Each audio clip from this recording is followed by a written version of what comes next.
So my talk today is going to be about the history of universal suffrage in the UK, which has become something of a hobby horse of mine.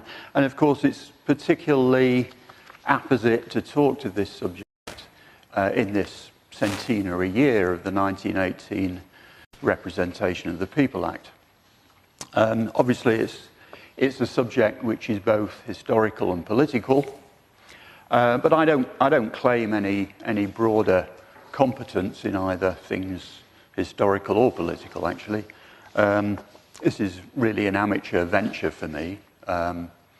It's a subject in which I got interested 5 or 6 years ago when I first realized that when women got the vote in 1918, that nearly half of men didn't have the vote and also received the vote in that same act. I really didn't know that 5 or 6 years ago. I suspect most people don't know that today. And it was when I realized that I started getting interested in the subject and researched it quite a lot more deeply, and that was the origin of what I'm going to talk to you about today. So I don't claim any greater competence in things historical or political, but I'll be happy to attempt questions at the end. If only to demonstrate some degree of political prowess in my ability perhaps to sidestep questions. Okay. Yeah, so this year we celebrate the centenary of the Representation of the People Act 1918. And the latter stages of that history, I think, have become mired in myth. And that's a pity, because the actual history, which I'm going to relate to you, is actually a lot more interesting and a lot more uplifting, I think, than the myth. So, the 1918 Act, the Representation of the People Act, this is the act, of course, which gave the parliamentary vote to the majority of women for the first time in the UK. And this is what one generally hears being celebrated in this centenary year. Well, the acquisition of the parliamentary vote by women is a perfectly valid thing to celebrate. But it's not the only aspect of that act to celebrate, or even the most significant aspect, in my opinion. The 1918 Act should be celebrated for something more fundamental. It should be celebrated for the triumph of democracy. It's been forgotten now that the 1918 Act, until the 1918 Act, democracy in the sense of one adult, one vote, had been widely regarded as a dangerously radical, even subversive idea. I've not conducted a poll, but I feel fairly sure that to most people the phrase universal suffrage would be taken to mean votes for women. Yet when the suffragette campaign was at its height, only 56% of men over 21 had the vote. And just a few years before the start of the Victorian era, only 4% of adult men had the parliamentary vote. Between 1832 and 1928, a political process took place which, in stages, gave the parliamentary vote at 21 to all men and all women, and this is what we mean by universal suffrage. The history of universal suffrage is the history of the working class struggle. Not just votes for women. Men too had to fight for the vote, sometimes literally. My thesis will be that the processes at work in the 19th and early 20th centuries addressed the manhood claim to suffrage and the women's claim largely in parallel, in symbiosis, not in conflict. To discuss women's demand for the vote in isolation from men's parallel demand is to understand neither. And the role played by World War I in the final outcome has not been properly appreciated. The modern myth that female suffrage consisted simply of heroic suffragettes battling, to quote Lang, a chauvinistic male establishment consisting only of blinkered politicians, burly policemen, and brutal prison warders, does not do justice to the full story. Indeed, that version of events is divisive, whereas the true history of universal suffrage shows how the causes of the two sexes were inextricably connected. The true story unites rather than divides, and I commend it to your attention. To start the story in the suffragette era would be to open the book in the middle, or rather in the last chapter, in fact. Even to start the story in 1832 with the first Great Reform Act would be to open the book in the middle. Whilst there had been no progress in extending the parliamentary franchise before that date, it was not for lack of trying. In a sense, the progress made from 1832 might be seen as the denouement of previous centuries of struggle, albeit ostensibly fruitless struggle. It's very important to recall, if only briefly, some key events over those preceding centuries, in order that 19th century events take on their proper perspective. The suffragettes' imprisonments and hunger strikes are well known.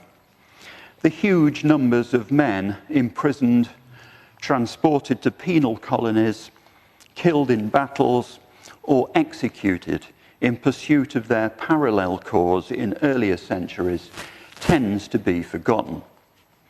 So let's take a very brief look at that deeper history. Life in post-conquest England was dominated by agriculture, controlled by the manor. The feudal system reigned. Control of the land was presided over by the lord of the manor. 86% of the people, the villeins, cottagers, and serfs, were not free. They were chattels of the lord, legally bound to the manor. They could not leave without permission. They could not even marry without permission and had to pay to do so. Poverty was hereditary and inescapable. Villeins were required to provide labour on the lord's own land, the home farm, without pay. The majority of people were little better than slaves. The chief yoke under which the villeins, cottagers, and serfs toiled was being unfree. A struggle for emancipation was inevitable. The demand was to be freed from the degrading personal aspects of serfdom and the right to recognition as a full human being, not a chattel. The matter was brought to a head in the 14th century by the English king's insistence on pursuing a cripplingly expensive war with France, the so-called 100 Years' War, of course, funding the same with successive waves of taxation. At this point, the peasants famously did truly become revolting. Enter Wat Tyler, John Ball, and their 60,000-strong peasant army. But their grievance was principally taxation, though they did also call for the abolition of serfdom. They had little political acumen and even less discipline. The revolt was dissipated in both senses of that word, and the leaders put to death in 1381. In contrast, Jack Cade's Kentish rebellion in the 15th century was principally about the corruption and abuse of power by noblemen and others of the king's advisers. This was beginning to become political and involved some noblemen as well as peasantry.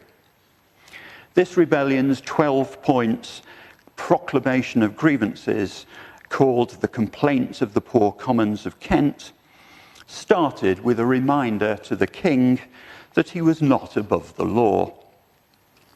Initially victorious against Henry VI's troops at Sevenoaks, Cade and his followers entered London.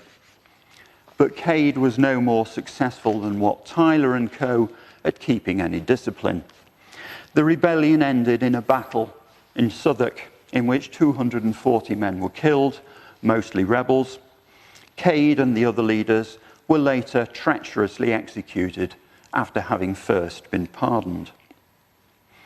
This Kentish rebellion subsequently inspired copycat rebellions in other counties, these becoming more radical and aggressive in their demands for reform.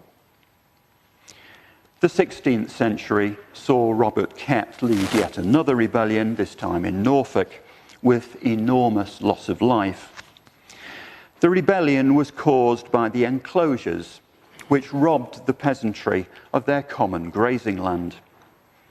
With the help of educated men, the peasants were able to draw up lists of grievances to be addressed. The tone was now both religious and political. This peasant uprising was initially met with a force of 1,400 soldiers, but the soldiers were defeated. Then the Earl of Warwick threw 12,000 English troops, plus 1,200 German mercenaries at them, and the peasants were slaughtered at the Battle of Dussindale in 1549. Some 3,000 peasants were killed. At least 50 more were subsequently executed for treason. Another century, another bid for emancipation. In the 17th century, enter the Levellers. Perhaps emboldened by their defeat of the monarchy, some members of Cromwell's Parliamentary army had the temerity to support calls for universal male suffrage. What cheek! In 1647, the Levellers were 271 years ahead of their time. Their significance lay not in their success, they had none, but in their continuance of the theme of increasing political awareness. To quote Harrison, "They wanted an effective say in the making of decisions which closely affected them, and they saw that they would never achieve that without political power. Hence their concern for democratic government at the local and national levels." Obviously radical nutjobs who badly needed suppressing. And such views would indeed be suppressed for a long time, but not forever. During the 18th century, technological and economic conditions changed considerably, and the Industrial Revolution reached full steam. Arguably, as a result, in the early 19th century, there was a rash of political unrest from the masses. In 1810 to 1816, there were the Luddites, famous for their unprogressive attitude towards factory machinery, though they were actually protesting for better pay, or any pay at all, rather than against the machines. The machine smashing was simply their form of protest. Shooting the vandals proved efficacious. The army was used. Lord Byron, yes, even Lord Byron, he of the mad, bad and dangerous to know appellation, spoke in defence of the Luddites in the House of Lords, comparing their plight unfavourably with the poorest wretches in his beloved Turkey. The rural equivalent of the Luddites were the followers of Captain Swing, who took to smashing threshing machines. The Swing riots began following some terrible treatment of those on poor relief, including the harnessing of both men and women to carts to do the job of horses, and the discovery of harvest labourers starved to death in a ditch. Nearly 2,000 Swing rioters were brought to trial in 1830-31. 252 were sentenced to death. 481 were deported to penal colonies, and 644 were imprisoned. This draconian treatment was meted out despite no one other than one rioter having been killed in the riots.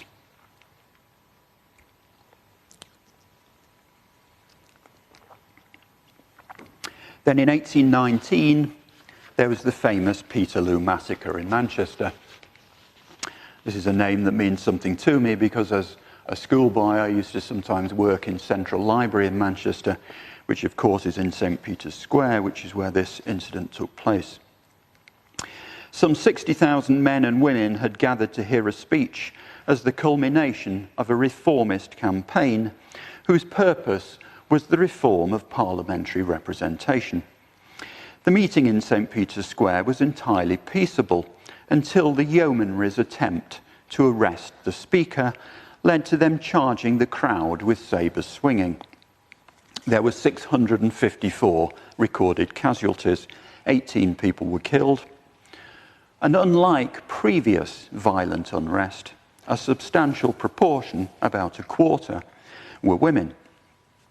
Then there were the famous Tolpuddle martyrs of 1834, insignificant in number, just 6, but highly significant in regard to the ever-growing political focus of the popular unrest.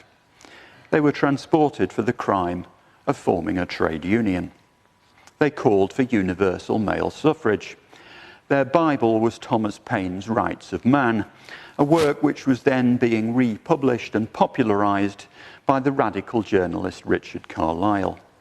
I have a feeling it was Richard Carlile that was speaking at St. Peter's Square when the yeomanry charged. I'm not 100% sure about that, but I think it was him. Recall that Paine's Rights of Man was inspired by the French Revolution. Paine argued that revolution is morally justified when a government does not safeguard the natural rights of its people. Remember that when we get to the Reform Acts and their motivation. And finally, of course, there were the Chartists. Their 6-point charter was entirely about political representation of the common people in Parliament. The main policy of the Chartists was to achieve universal male suffrage. In their early days, they were so radical as to propose universal suffrage for both sexes, but quickly retrenched on the grounds that votes for women was rather too great a stretch. In the end, of course, universal male suffrage was barely achieved much before that of women, as we shall see. And the Chartists themselves, like the Peterloo crowd, were of both sexes. The Depression of 1841-42 led to a wave of strikes in which Chartist activists were in the forefront, and the demands for the Charter were included alongside economic demands. Hundreds of Chartists were arrested and either imprisoned or transported to Australia. So you're getting the gist of this. Over the centuries, there's been an awful lot of deaths and imprisonments and transporting to penal colonies. The Chartist movement organised several huge petitions in favour of their People's Charter, each with several millions of signatures. Their charter was eventually debated in Parliament in 1848, but rejected. All this was the background to the Reform Acts of the 19th century, namely centuries of popular unrest and eminently justified discontent. And it's to these Reform Acts that I now turn. The Great Reform Act of 1832 was not so great as regards the working man, and especially not for women. In fact, this was the first time that women were explicitly barred from voting in legislation. Before the 1832 Act, the disenfranchisement of women had been by custom rather than by statute. To quote House of Commons Research Paper 1314, prior to 1832, it's impossible to conclude that women never voted. To quote Millicent Fawcett, the claim that in ancient times women did exercise the franchise, whether capable of being established or not, certainly does not deserve to be dismissed as in itself absurd and incredible. Well, I agree, and I think it's highly likely that a very small number of very rich women probably did vote. Immediately prior to the Great Reform Act of 1832, about 4% of men had the parliamentary vote at age 21. The Act increased this initially to 8%. But the intention of the 1832 Act was not primarily to extend the franchise. Its purpose was to correct flagrant partisanship inherent in the system for electing MPs. In the 100 years before the Great Reform Act, 1/4 of all the constituencies in England and Wales had had either no election or just one election. In those days, many elections were uncontested. The ruling classes effectively decided amongst themselves who would take the seat. The system was completely rotten. The motivations of MPs for bringing the 1832 Act were complicated, to put it mildly, but democracy was certainly not one of them. The British establishment had never recovered from the shock of the French Revolution, and Thomas Paine and co. hadn't helped. The fear of contagion spreading to England remained even at this period. The frequent working class riots and increasingly political working class agitation added to the concern. This was, no doubt, why the swing rioters were punished so harshly. Historians can argue amongst themselves whether Britain really was in danger of revolution prior to the Great Reform Act, but enough of the people that mattered in 1832 believed it, and so the Act was passed. But the working class were not fooled for long regarding the failure of the Great Reform Act to address their concerns. This, together with the 1834 Poor Law Amendment Act, which introduced the deliberately hateful workhouses, is what prompted the popular Chartist movement. Whilst that movement ostensibly achieved nothing, the unrest caused by this and other movements of the era inevitably weighed upon the minds of those in power. Moreover, the Victorians, for all their faults, did at least believe in rewarding contribution to the national good. There was a growing recognition by the political elite that the national wealth was increasingly dependent upon a new type of technological citizen, both of middle class and proletarian varieties. The Second Reform Act of 1867 was a response to two things: an increasingly vociferous lobby arguing for liberal principles, and also a response to the political rise of the nouveau riche mill owners. The latter brought with it the recognition of what became known as the labour aristocracy. These were the skilled men that the country increasingly depended upon. Not just anyone could maintain the steam engine which drove a factory, and still fewer could make one in the first place. The old emphasis on maintaining entrenched privilege was beginning to give way to a more egalitarian idea that whilst the vote was not seen as a right, it was something that could be earned. Immediately prior to the 1867 Act, around 12% of adult men had the vote, and the Act increased this to 32% at age 21. What certainly did not underlie the Second Reform Act is sympathy for the idea of democracy. In the mid-Victorian period, democracy was still a dangerously radical notion. A quote of Disraeli's from his speech proposing the 1867 bill makes the establishment disdain for democracy abundantly clear. I'm not sure whether I should attempt to do a Disraeli here, but here goes. "We do not live, and I trust it will never be the fate of this country to live under a democracy. The propositions which I am going to make tonight certainly have no tendency in that direction." Can you imagine an MP today proposing a bill with an assurance that it would be absolutely uncontaminated by anything so vile as democracy? And Disraeli was surely being disingenuous. Had the thought never entered his head that his 1867 proposals were indeed a step along the road to democracy, he would not have felt it necessary to refute it. nor had democracy stopped being a dirty word by the Third Reform Act.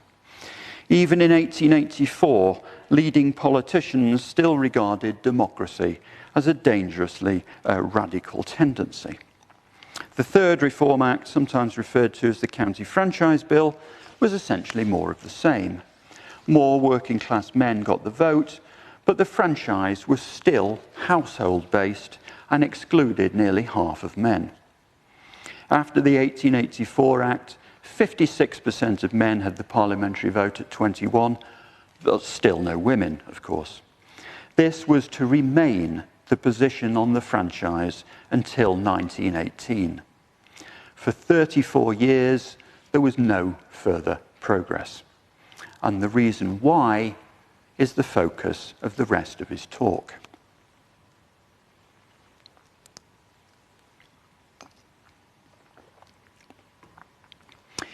After the Third Reform Act, we enter the period of energetic women's suffrage activities. The period between 1884 and 1918 is the period on which I want now to concentrate. But it would be a great mistake to imagine that lobbying on behalf of the women's cause started only in this period, merely because it had not yet borne fruit. Recall that agitation for male suffrage had been intermittently pursued for centuries before the first progress was made in 1832. Jeremy Bentham had argued for female suffrage as early as 1817, when only 4% of adult men had the vote. The MP Henry Hunt was another early advocate for the women's vote. After enactment of the 1832 Great Reform Act, Hunt argued that any woman who was single, a taxpayer, and met the same property criteria as applied to men should also be allowed to vote. And then, more famously, John Stuart Mill was elected MP for the City of Westminster in 1865 on a platform that included votes for women. While a Member of Parliament, Mill presented a petition for women's suffrage in 1866. He proposed an amendment to the Second Reform Bill in 1867 to include female suffrage on the same terms as male suffrage. Though it was defeated by 196 votes to 73, it did demonstrate some significant support for male enfranchisement, even when the proportion of men with the vote was still only 12%.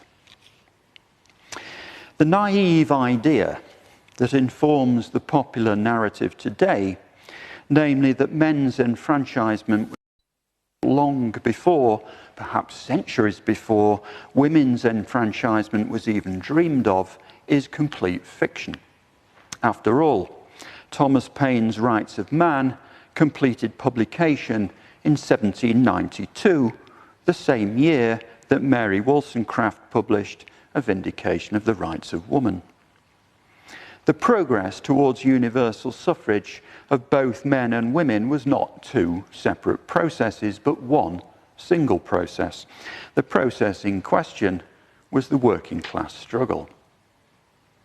Yes, even the enfranchisement of upper crust women was entangled in the working class struggle, as I will explain. At this point, we come to the most interesting and the most misunderstood part of the history. This final phase of the history of universal suffrage is the part which demonstrates most clearly how the fates of men and women are intertwined. What I hope to convince you of is this. The reason why the enfranchisement of women was delayed rather longer than that of men was not primarily because of lack of male politicians' support for female suffrage. Rather, it was because of a party political issue relating to the electoral impact of enfranchising women at a time when working men were not yet fully enfranchised. This is an issue which seems never to have been clearly enunciated, and which I refer to as the big snag. My contention is that the barrier to giving women the vote, any women at all, was the incomplete enfranchisement of working class men. My contention is that the enfranchisement of working class men was viewed far more negatively by the establishment and hence was far more difficult to accomplish than the enfranchisement of women per se. But, and this is what has not been understood, the former was the barrier to the latter. But I get ahead of myself. Let's take this at a more measured pace. Firstly, what support was there amongst MPs for the enfranchisement of women, and at what date? The same Benjamin Disraeli, who 19 years later was still so very disparaging about democracy, by which he essentially meant the working class male vote, nevertheless made clear as early as 1848 and several times thereafter that he was in favour of women's suffrage.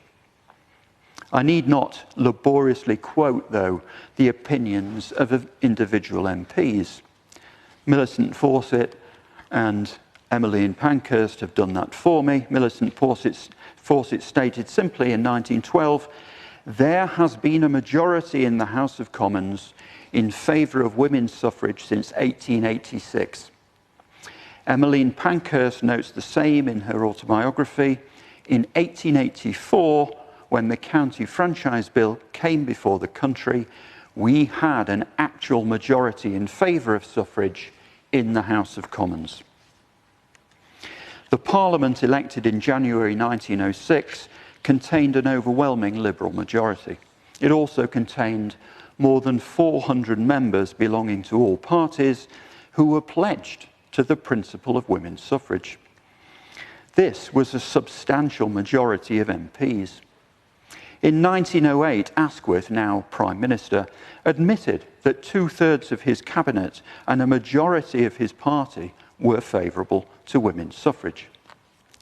I trust I've laboured this point enough. There had been a majority of MPs in favour of female suffrage in some form since at least 1884. The idea that the vote for women was blocked by a chauvinistic male political hegemony is false. Let me drive the issue home further with this fact. Between 1870 and 1918, a staggering sequence of bills and resolutions relating to women's suffrage were put before Parliament. Debates took place in 1870, twice, 1871, 1872, 1873, 1875, 1876, 1877, 1878, 1879, 1883, 1884, 1886, 1890, 1892, 1897, 1904, 1905, 1908 twice, 1910, 1911, 1912 twice, 1913 and even 1914. Altogether, ignoring resolutions, some 17 bills were introduced into the House of Commons and even one into the House of Lords, and 8 of them passed their second reading, namely those in 1870, 1886, 1897, 1908, 1909, 1910, 1911 and 1912. The sheer number of bills speaks for the degree of support in Parliament. Otherwise, MPs would surely have given up. But, given the apparent support, why did bill after bill fail to gain assent? If there was so much support for women's suffrage, why was it so long in coming to fruition? Why did women have to wait another 48 years after the first attempt at a bill before any women got the vote? The prevailing popular narrative today does not address this paradox because it does not recognise that there is one. The approved mythology refuses to acknowledge that there was a majority of male politicians in support of female suffrage from at least 1884, if not earlier. This, you see, would conflict with the appealingly simple story of a belligerent male hegemony withholding the vote from women out of sheer misogyny. There was, however, a male hegemony in operation, but its target was not women. Its target was the working class. Why? The answer in the word is fear. John Stuart Mill asked, "Why is nearly the whole educated class united in uncompromising hostility to a purely democratic suffrage?" And he answered his own question. It is because it would make the working class the sole power. Because in every constituency, the votes of that class would swamp and politically annihilate all other members of the community taken together. Charles Bradlaugh, the radical atheist and universalist MP for Northampton, observed in 1884, "This political death, i.e. electoral annihilation, which occurring to any body of citizens is a most grievous injury to the state, has terror for the upper 10,000, notwithstanding which they appear to deem it the rightful fate of the lower 10 million. And Bradlaugh again, "There are many, even in pure Belgravia, who would willingly accord to the working man some share in the government, but who fear that if the right of suffrage be attained by the people, it will be used to destroy politically the whole of those in whom political power is at present vested. They declare their conviction that in a House of Commons returned by universal suffrage, there would be no justice done to the rights of property." The real reason that the political class did not want to see the working class enfranchised was fear. Fear that power in the hands of the working class would result in the elimination of ancient property rights, and fear of retribution for centuries of mistreatment. It was no secret. Here is what Millicent Fawcett wrote of the situation in 1865. "Each party brought forward reform bills, but neither party really wished to enfranchise the working class. Besides the extra trouble and expense involved in increasing the electorate, there was in 1865 another deterrent: terror. Those who held power feared the working classes. Working men were supposed to be the enemies of property, and working men were in an enormous numerical majority over all of the classes combined." She continued, "You must not have the vote because there are so many of you," was a much more effective argument when used against working men than when used against women, because the working classes are 15 or 16 times more numerous than all other classes combined, whereas women are only slightly in excess of men. Fawcett correctly recognised that the issue of the franchise was an issue of electoral arithmetic, especially as regards the working class. So, to recap, we've established two things. Firstly, that there had been a majority of MPs in support of women's suffrage for some considerable time. And secondly, that there was fear regarding extending the vote to working class men. The final piece in the jigsaw is to understand why the latter was the barrier to the former. My answer is that there was simply no party political route to passing a bill which would give the vote to women without first having enfranchised all working class men. This was the big snag, and it worked like this.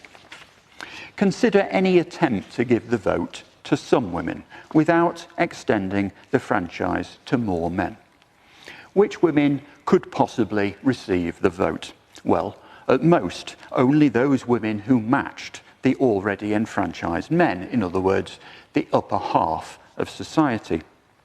The many attempts to enfranchise some women prior to 1918 had all been constrained by this consideration, and in practice tended to offer the vote to an even more restricted class of women, the most respectable women, you could say, in the parlance of the time.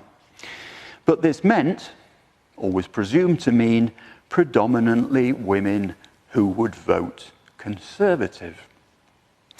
By giving the vote to a few million new Tory voters, the Liberal Party and Labour, and later also the Labour Party, would, to put it bluntly, be shafted in the elections.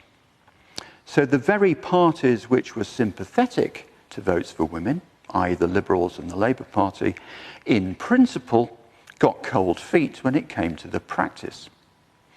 And Asquith, who was Prime Minister throughout most of the suffragette period, was Liberal, as was most of his cabinet. He was well placed to scupper private members' bills, which he perceived as an electoral threat to the Liberals. The Conservatives, of course, were not in general ideologically in favour of women's suffrage, though it's noteworthy that quite a few individual Tory MPs were supportive. However, there was a threat that the Conservatives might support a bill for limited suffrage of a few respectable women because of the electoral advantage it was presumed it would give them. The dominance of the Liberal government after 1905 would ensure that this threat to their election chances would not materialise, despite a majority of their Liberal MPs supporting female enfranchisement in principle. In short, the Liberal government under Asquith would repeatedly frustrate their own Liberal members' ideological zeal for female suffrage on the altar of safeguarding the Liberal electoral position. Of course, this problem could have been overcome by also granting the vote to working class women. But this could obviously not be done unless working class men were also given the vote. For this reason, it was a party political impossibility to give the vote to women, any women at all, until the vote had first been extended to all working class men. This was the big snag. In short, the only viable route to female enfranchisement of any sort lay through universal adult suffrage. The barrier to female enfranchisement was the class issue of enfranchisement of the working class, not primarily an issue of sex. If you take away just one message from this talk, take that. In passing, I refer you to a book that was published just a couple of months ago by the American academic Dawn Langan Teal. I was fortunate enough to see a draft of it a year ago, and it's called Forging the Franchise, The Political Origins of the Women's Vote. It covers more than the UK, but there's a long section on the UK, and Professor Teal does a very good job of drawing together all the electoral statistics, and it very much backs up the argument that I'm making in terms of the significance of the purely electoral arithmetic in delaying female enfranchisement. I'm not saying that Professor Teal would necessarily agree with the rest of my thesis, but she certainly does a very good job of consolidating that point.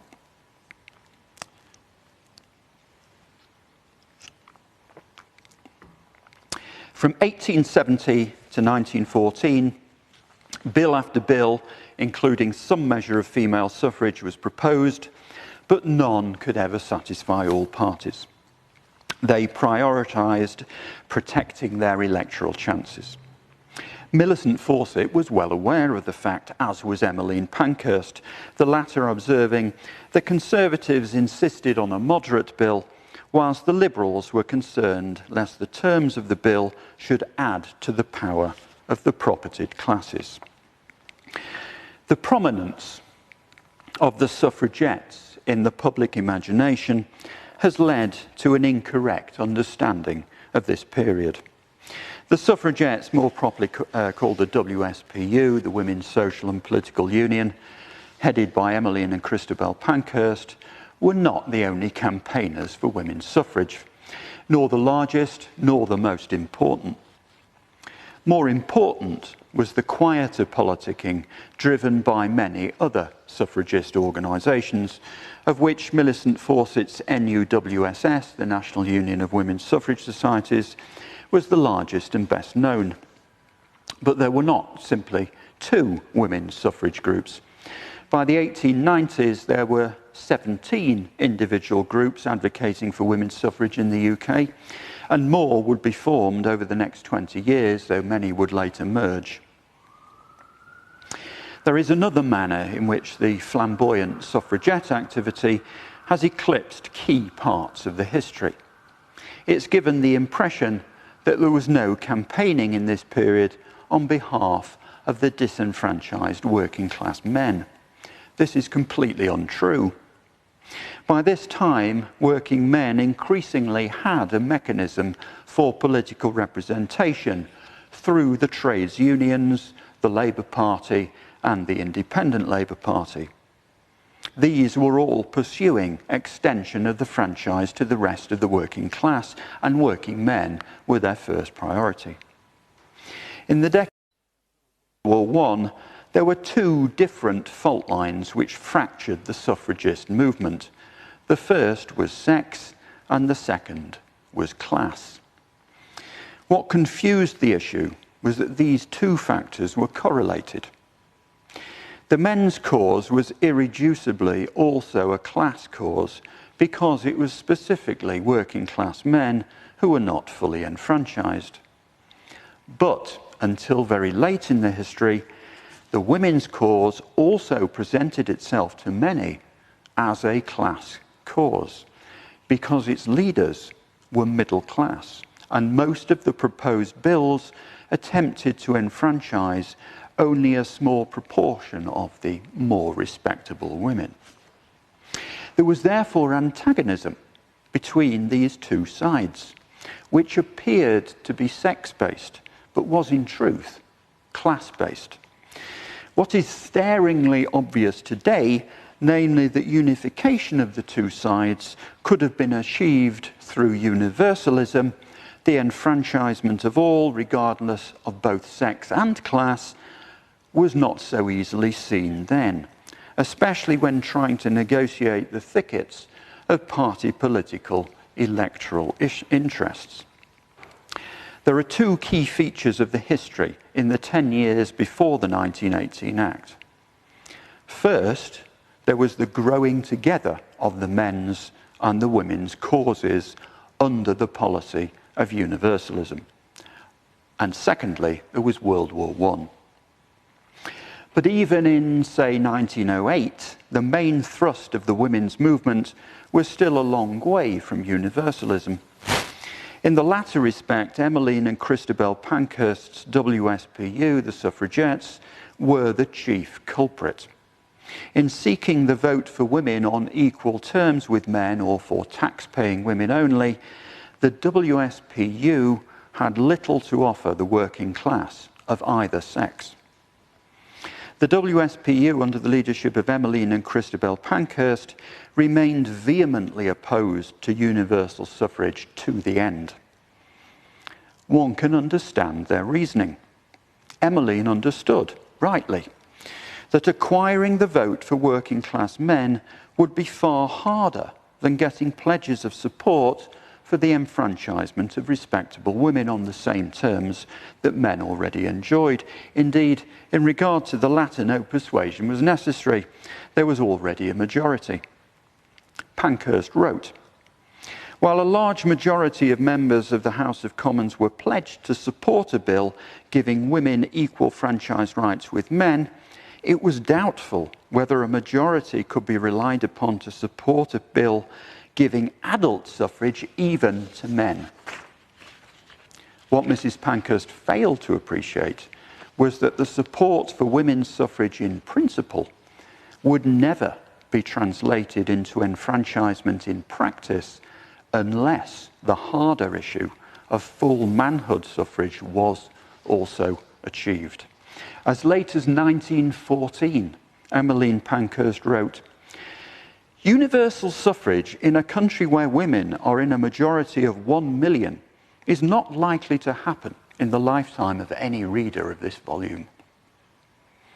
But Mrs. Pankhurst failed to anticipate that the war would change everything. Not all factions within the women's suffrage movement were so resistant to universalism. The women's movement itself was increasingly fracturing along two further fault lines: the use of violence and the adoption of universalism. As for the former, the great mass of the women's movement disapproved of the militant wing. This, the larger faction, were in truth of far greater importance than the militants, though the militants have grabbed the headlines. It was not only the WSPU which held to the restricted objective of enfranchising only the most respectable women. Millicent Fawcett, leader of the NUWSS, was initially no wiser than Mrs. Pankhurst in appreciating that universalism was the only means of defeating the big snag. As late as 1909, Fawcett wrote, "I do not believe there is much genuine demand for universal suffrage. I certainly have not met with it when I've been about the country speaking. In any case, our position is clear. We have nothing to do and can have nothing to do with a general alteration of the franchise as it affects men. Any change in the direction of adult manhood suffrage would make our task infinitely more difficult of attainment." Like Mrs. Pankhurst, Mrs. Fawcett was both right and wrong. Right that the enfranchisement of working class men was the more difficult task, but wrong in failing to understand that there was no alternative but to tackle it, even if your objective was the vote for women.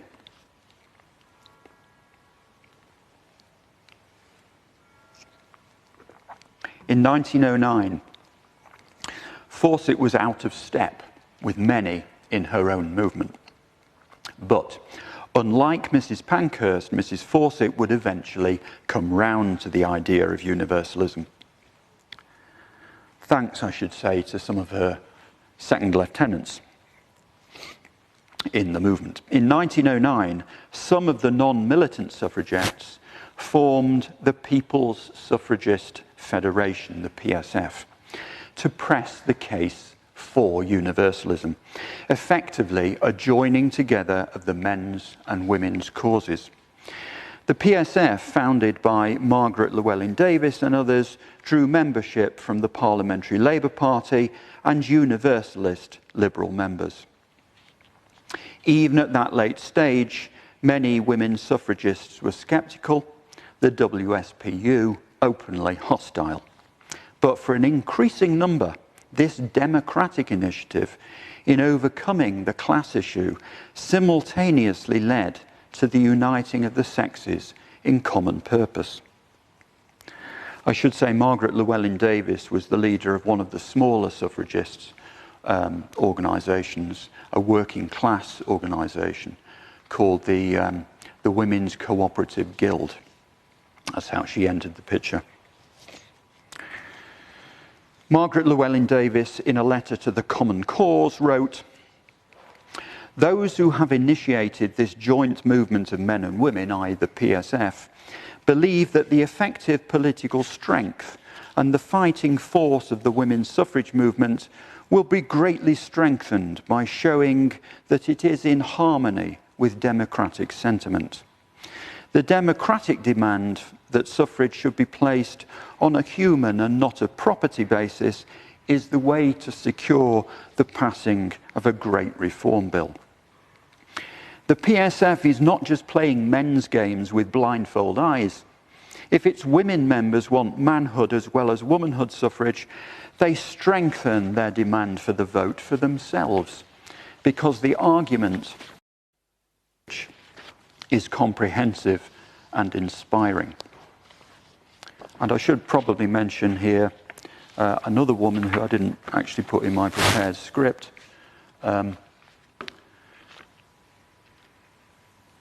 Catherine Marshall, who Catherine Marshall was, she was the parliamentary representation of the representative of the NUWSS. So she was the principal parliamentary interface with the NUWSS, and we'll see in a minute that a key happening was effectively a coming together of those two movements, and it was she who engineered that. So there are, to my mind, more important women figures in the suffragist story than the Pankhurst and Millicent Fawcett. So I'm glad they didn't put up a Pankhurst statue in Parliament Square, but they could have. Millicent Fawcett is a better choice than one of the Pankhursts. But actually, if I had been asked, I think I would have gone for one of these other women, perhaps Margaret Llewellyn-Davies. But the story has got very badly garbled, it seems to me. The renewed vigour behind manhood suffrage was happening in the context of the Great Unrest. The period from about 1910 to 1914 saw an unprecedented number of strikes. There was more strike action in that period than at any time before or since. As far as manhood suffrage was concerned, this was not merely the politics of theoretical democracy, but the realpolitik of strikes, civil unrest, and the growing use of state military reaction.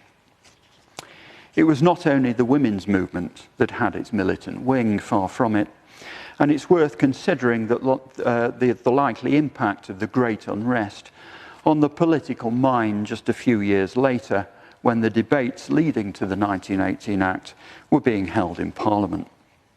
Now, finally, we come to the great unification of the two campaigns, men and women united in common purpose. But it happened only very late in the day, in 1912.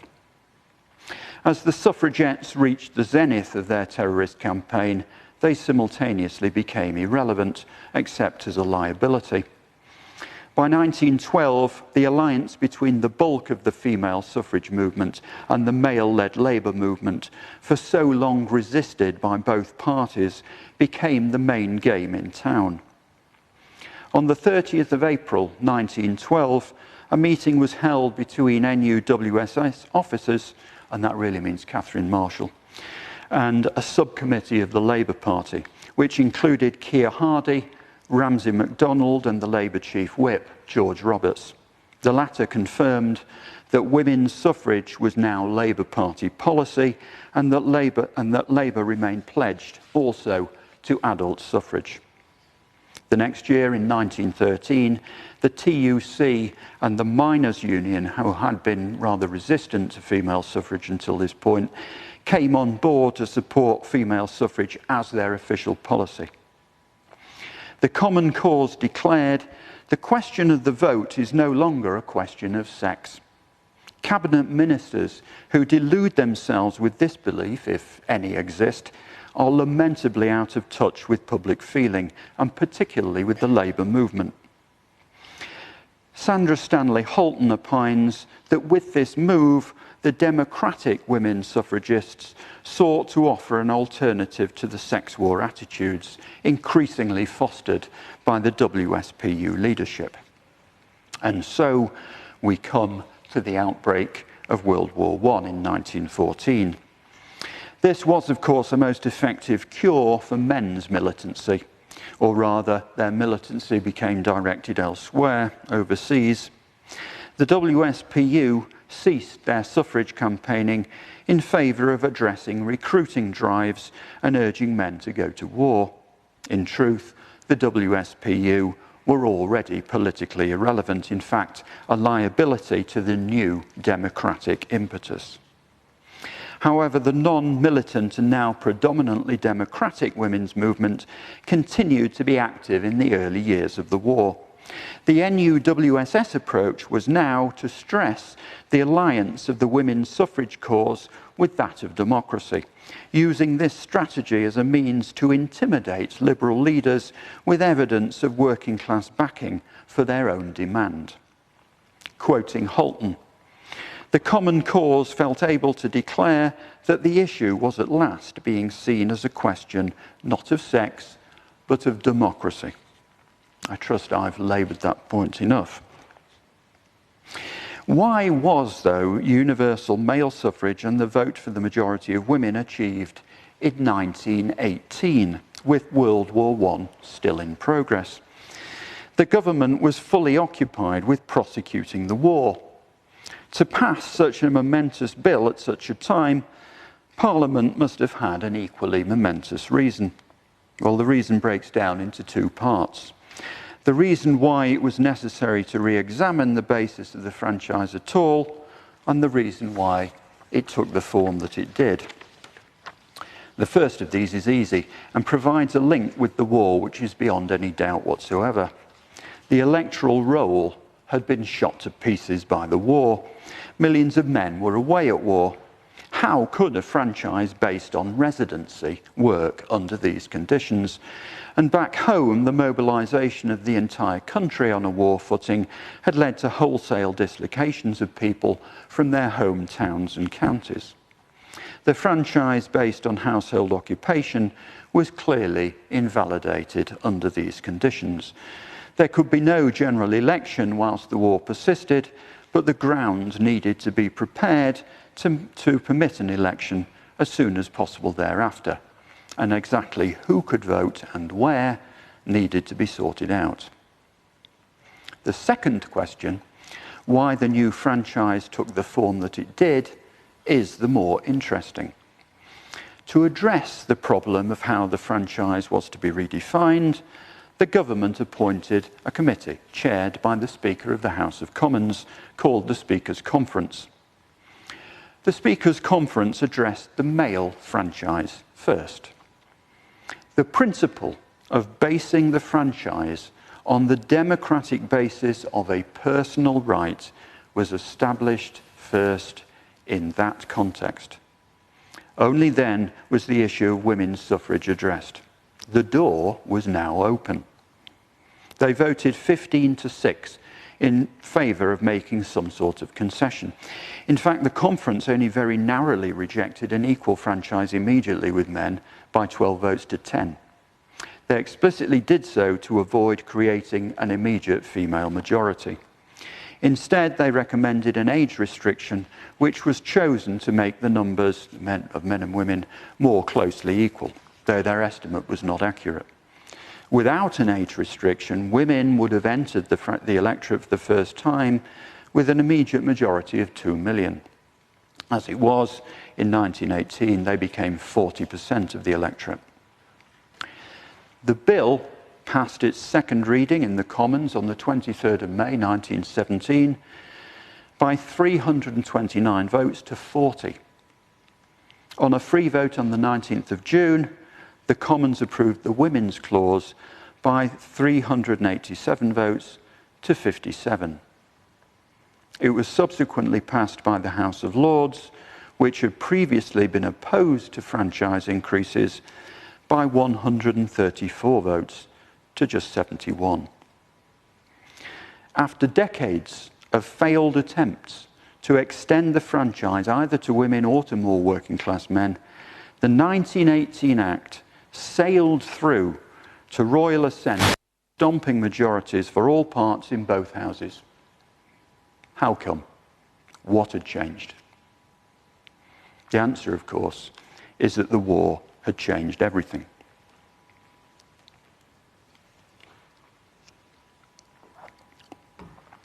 The Home Secretary, George Cave, Conservative, introduced the bill as follows. War by all classes of our countrymen has brought us nearer together, has opened men's eyes and removed misunderstandings on all sides.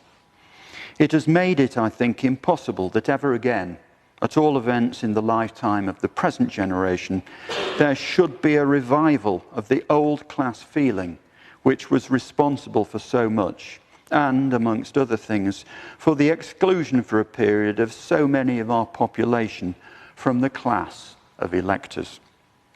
I think I need say no more to justify this extension of the franchise. So there we have it.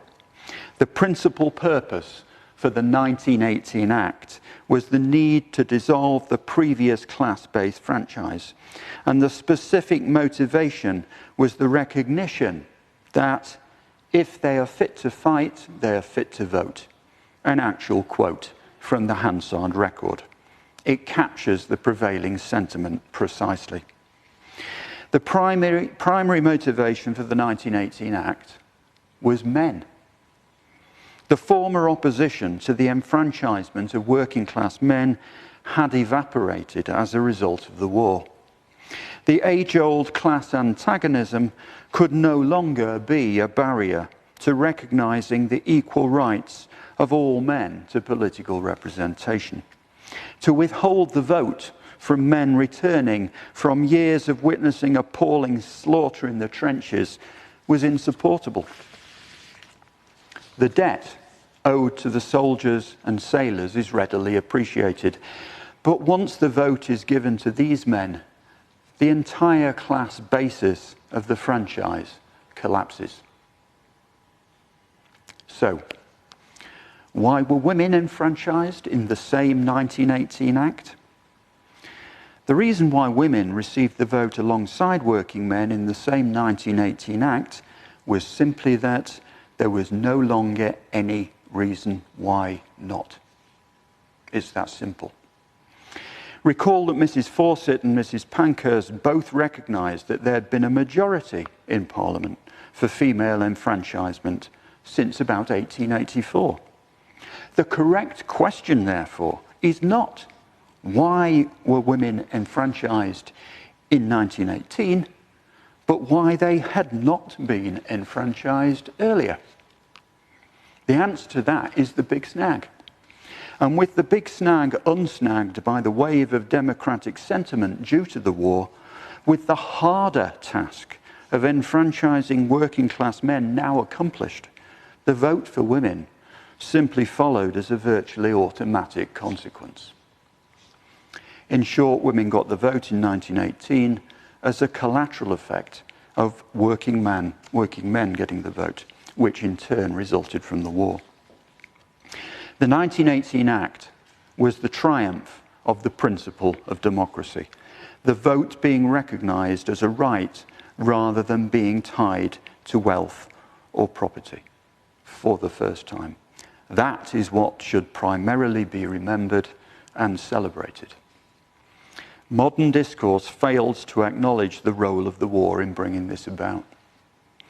The 1918 Act was by far the most significant act in the history of extending the franchise. It brought 13.7 million additional people onto the electoral register, 5.2 million men. No previous act had enfranchised more than 2 million. It would be only 10 years before women got the vote on the same terms as men, i.e. at age 21. Women then became 54% of the electorate, and of course women have been the majority of the electorate ever since. It's worth contemplating that there was only a 10-year period in the entirety of history between 1918 and 1928 in which all adult men had the vote and the number of men with the vote exceeded the number of women. Men achieved full adult suffrage only 10 years before women. It was the slaughter in the trenches that gave birth to the new mood of egalitarianism in Parliament, sweeping away the old class-based objections to enfranchising working class men. Consequently, one could say that the vote for working class men, and hence indirectly the vote for women, was bought with men's lives. The popular historical narrative draws a veil over this ugly truth. And yet, it is surely a noble and uplifting thing. And I can think of little more genuinely worthy of celebration than the fact that such a desirable egalitarian advance, the triumph of the democratic principle, the triumph of the individual over a mistrusting elite, arose from the horror of the trenches. But that is forgotten. It has been eclipsed by the identity group perspective of the suffragette mythology. We are ostensibly celebrating the 1918 Act this year, but in reality, we are participating in neglecting its true significance. Just how disturbed should we be that not only is the triumph of the democratic principle now deemed unworthy of note, but the crucial role of men in bringing democracy about has been replaced by such a divisive tale, so contrary to the true history. Thank you.